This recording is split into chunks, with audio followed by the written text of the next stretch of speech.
This is Renee Romeo of ReneeRomeo.com, where I teach you how to DIY like a pro.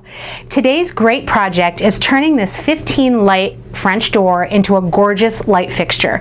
Now I know what you're thinking. We've all seen projects where you take a French door and do different things with them, but you know what? This is going to look professional and it's going to be purposeful and it's going to look like it was made for the space. So where is this going?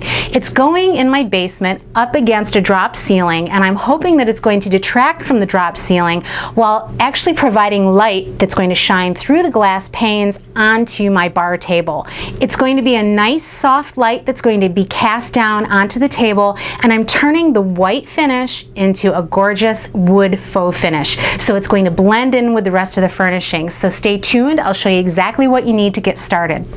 So let's talk safety first. This door weighs about 50 pounds, it's full of glass, and it's going to be hanging from the ceiling. So I really want to avoid a disaster occurring. And the way I'm going to do that is I'm going to over-engineer it a little bit to make sure it's not going to fall.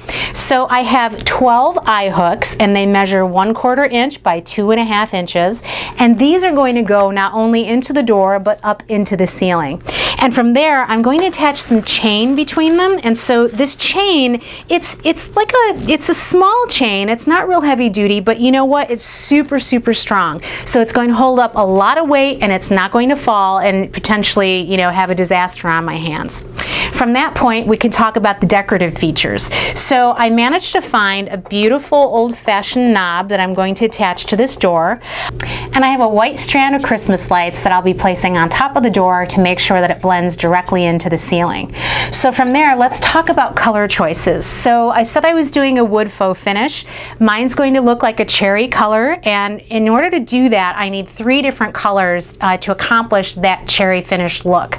So behind me, I have written down my colors. They're Benjamin Moore colors. I have one that's an earth brown, one that's a Hasbrook brown, and one that's a Venetian gold. And so it's going to take a series of days in order to get this faux finish done. So the white that you see on the door is actually a primer, and this primer is a bin primer sealer. Now the great thing about that is that if you use that product, then you'll wind up not having to sand any of your surfaces, and it'll get into all the nooks and crannies and really adhere the paint directly to the door. So from that point, it's dried overnight. I'm ready to go ahead and put my color down. So I'm starting with this, and you'll notice that I'm not taping off any of my glass. Now I really do that on purpose because there are several layers that need to be applied here, and if I keep the tape on there, I'm afraid that I'll wind up pulling off any number of the layers when I go to peel it after, you know, the 4 days that it's going to take to get this done. So I scrape all the glass with a flat razor. So my flat razor's standing by, and it looks just like this, and hopefully you can kind of see that. I can put it right on the door for you, and you'll see me scrape this as we go, but this is exactly what I'm going to do. And you know what? I don't have to do 2 coats on this because I really kind of want this to be even more dimensional, so some of the white is kind of showing through here, and that's exactly what you want to. It's day 2.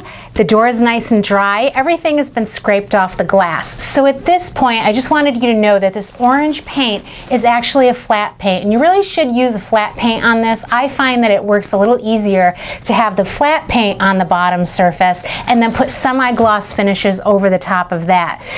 And incidentally, the back side is going to remain white, and it's going to remain white because I'm putting it up against a white ceiling.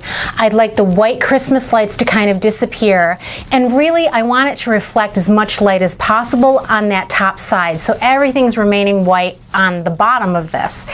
So I have 2 cellulose sponges in a bowl of water, and what I'm going to do here is I'm just going to show you exactly how much paint you're going to use. It's very little. If you can see inside of my paint tray, you know, there might be a half a cup of paint in here. That's all you're going to need. And so at this point, I've got semi-gloss paint as my brown, and I'm just going to add a little bit of water to this. Maybe a couple of spongefuls, just to water this down so that it's going to flow nicely over the top of the flat paint. So the consistency you're eventually going to get is going to be slightly thinner than paint, and that's exactly what you want. You don't want this too watery, and you don't want it too thick. So you can use glaze for this purpose too, but I find water works just as well. So hopefully you can see here on camera, this finish is not solid orange. It's got a little bit of graining in it already, and that's exactly what you want before you get going. So here's my cellulose sponge, and the great thing about it is that it's got this really nice point on either side. So I'm going to use that to kind of clean it, but at this point I've got my sponge applicator, and look what I'm going to do here. I'm starting in the middle, and I'm going along the edges, and see how watery that is? It's going to be perfect. You're just going to place this right into the little grooves, making sure you get all the nooks and crannies. And then I'm going to take the cellulose sponge and I'm just going to wipe it off. And when I do this, a lot of that orange is peeking through, but a lot of that brown is kind of staying put too. So we're just going to do this back and forth until we clean up all the edges and get it looking like a nice wood grain. So hopefully you can kind of see that. And then I'm going to come back with a clean sponge that I'm taking out of the water, and I'm going to clean up all of these edges just like so that we don't get any drying or overlap or anything like that throughout the project. So you're going to clean all your edges every time you put a section down. So the way that I'm going to handle this project is I'm going to do all the mullions first. So everything in the center of the door goes first, and then I'm going to go ahead and treat the perimeter last. And then this is how I meet everything together. So basically you're just going to come across here, get into all the nooks and crannies. You know, you don't need to be that neat here because you're going to clean it up with the clean sponge.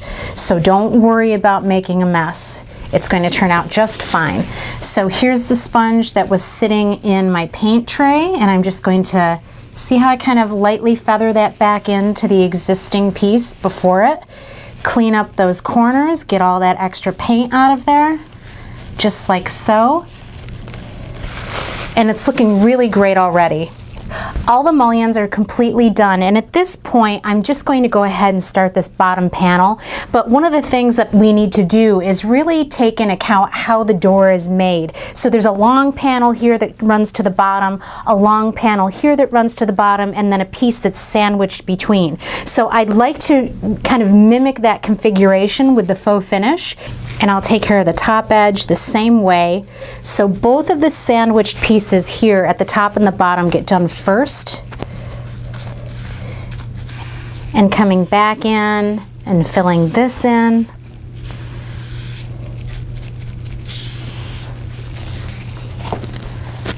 And get the paint sponge.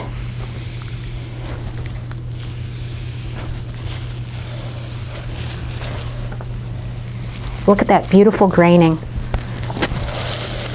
Now let's clean up our edges.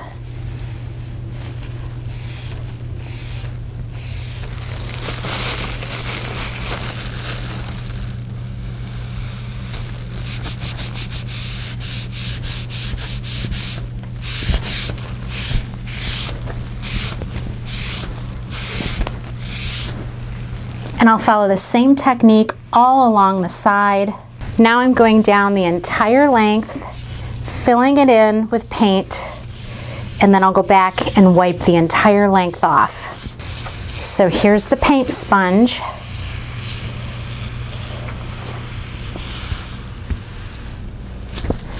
Come back. So that's what it's going to look like. Perfect. And don't forget the ends of the door. You know, you can just use your sponge that was sitting in the paint, because at this point it's probably going to be pretty loaded. It's day 3 and I'm getting ready to scrape all this glass. So I have this straight razor blade and I'm just taking it and I'm just running it across the glass like so, just to get all that paint off of there. So this is just going to clean up really easily, and getting all these edges really well is really the key to getting a really nice finish here. So you're just going to take this, you can kind of pull it away as you need to, but this is the technique that I use to clean glass every time I paint. So I've mixed up the secondary paint, and you can see this one's a little runnier than the first layer. You can do it the same, or you can do it a little more runny. I just wanted a little bit more control where I might get deeper pockets in the corners of darker paint. That's kind of what I'm going for. And the runnier paint will allow me to do that. So I have my sponge. My sponge is nice and wrung out. I dipped it in the water, and it's very damp. So I'm just going to go ahead the same exact way and just do this one mullion at a time, get all the center pieces done, and then go around the edges.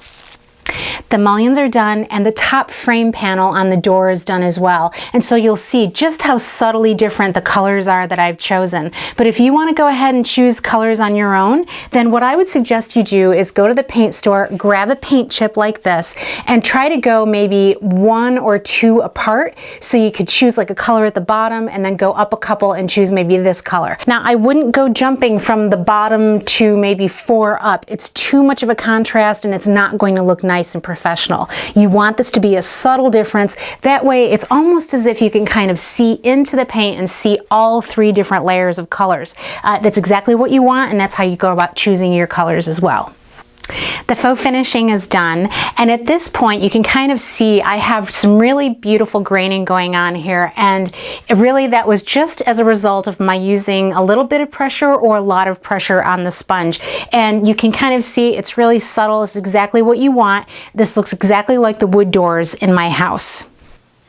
I've centered the new doorknob over the hole where the old doorknob used to be, trying to get that covered as much as possible. And what I'm going to do here, I've got a little tiny drill bit here, and I'm just going to drill the 2 hole pilots for the screws.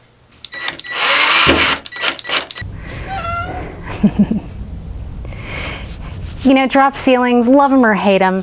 This is really convenient for me because I didn't install it and I have no idea what's going on in the ceiling above. So I can just take the panels and move them aside and see what's going on. And I've actually, looking at it, I really want to change my design a little bit in hanging this. I'm only going to put 4 eye hooks in here because this door only weighs 50 pounds and the eye hooks are rated for 160 pounds each. I'm going to hang them by the chain still, and I'm just going to hang them off of these T-tracks. Now, if I get up here, I can really, you know, pull on them. They're extremely strong. The ceiling isn't going anywhere and the door isn't going anywhere either. So if you have a regular ceiling, what you're going to do is you're just going to take one of these stud finders and you're just going to glide it along the ceiling really lightly, and you're going to find each and every floor joist above you. And then that way you can mark those and make sure that you have corresponding eye hooks underneath the areas where the floor joists are. That's the securest method of hanging it from a normal ceiling. So the T-tracks in the ceiling are 2 feet apart, and what I need to do is I need to locate my eye hooks. So my eye hooks are also going to be 2 feet apart, and then I'm doing them 45 inches apart in this direction. So this is all measured out. The way I got that, I just located the center of the door, measured out from there just to make sure that everything is going to be exactly perfect from end to end. So I'm getting ready to drill the hole for the eye hook, and you'll see the drill bit is a little bit smaller than the eye hook, so it's going to be nice and secure. And I just need to make sure that I'm keeping this really nice and plumb as I'm drilling. And then the secret here, I'm just going to get this started as best I can. And then I'll take a screwdriver here, and this is going to make it so much easier to get this to adhere in place. So you want the eye hook to end parallel to the long edge of the door. That way the chain can go through the eye hook and look nice and neat. Now I have some old clothesline, and I'm just going to use this to secure the door while I'm actually hanging it. So it's just going to slide up and over, and I'm just using a double knot here. I'm going to hang the door in this area, so I'm going to try to get this a little bit tight. That should work out great. I've had the Christmas lights laid out overnight so they're nice and flat, so they won't tend to bunch up like they were in the package. And at this point, I'm going ahead and I'm very carefully taking a utility knife and taking off all the labels, because you don't want that showing through the glass through to the ceiling. And if you haven't noticed already, there's an outlet here into the ceiling, which is where I'm going to be plugging the Christmas lights into. And this is actually switch operated, so it's going to operate exactly like a regular light fixture. Just walk over to the wall and turn it on and off. So at this point, I'm just going to loosely lay the lights out onto the glass on the door in order to get the door nice and tight to the ceiling so that I can work on it. I have a 12-inch piece of wire. It's not very thick, nice and pliable. And I'm just going to put it into and around that T-track and through the eye hook and just twist it a few times. So this is just gonna hold it in place temporarily until I'm able to put the chain in. Now that I have all 4 corners secured with this tie wire, I can go ahead and push this eye hook up against the bottom of the track and kind of secure it in place a little bit better so that I have a little easier time of getting this chain in here. So here's the chain, it's 6 inches long. I'm going to put it over the top of the T-track and I'm fishing it through the eye hook and hooking this together. So you'll see there's an open hook here, and I'm just going to crimp it with my pair of pliers. From that point, I have a little 3-inch piece of tie wire, and I'm just going to take that crimped area and I'm just going to secure it a little bit better with this tie wire. So you'll see here's the crimped area, and I'm just running this wire through a couple of the loops, and I'm just going to twist it in place so that this isn't going to move at all. Now if you've got a situation where you have thicker chain, you can just go ahead and crimp the thicker chain back together. It'll look really nice, but for my purposes this is perfect. And then I can go ahead and I can remove this temporary tie wire so that the chain that I'm using for decorative purposes is the only thing that people will see. And at this point, you can go ahead and take the clothesline out, making sure that you're not ruining any of your ceiling tiles in the process. And then all I really need to do at this point is go ahead and move my ceiling tiles back in place and go ahead and notch them where each and every one of these little chains are. This is one of my favorite projects that I've done to try to take other materials and repurpose them and use them and make them into something different. So this has solved a lot of problems for me. It's taken the door out of the workroom. It's given me a nice tight light fixture here that just hangs tight to the ceiling, doesn't interfere with eyesight at the table at all, gives a nice warm glow to this space in an otherwise area where you might not have quite enough light on the table, and you certainly wouldn't want to hang a pendant from such a low ceiling. So it's really taken care of a lot of issues that I had over this table. And I hope that it'll take care of issues for you in your home. Wasn't that hard to do? Quick, easy, looks wonderful, and you know what? Everyone's going to comment on this. I just know it. So until next time, this is Renee Romeo of ReneeRomeo.com. I hope you try this for yourself, and if you do, please post pictures, comment below, let me know what you think of this, and like, share, follow, and subscribe. Thanks for watching.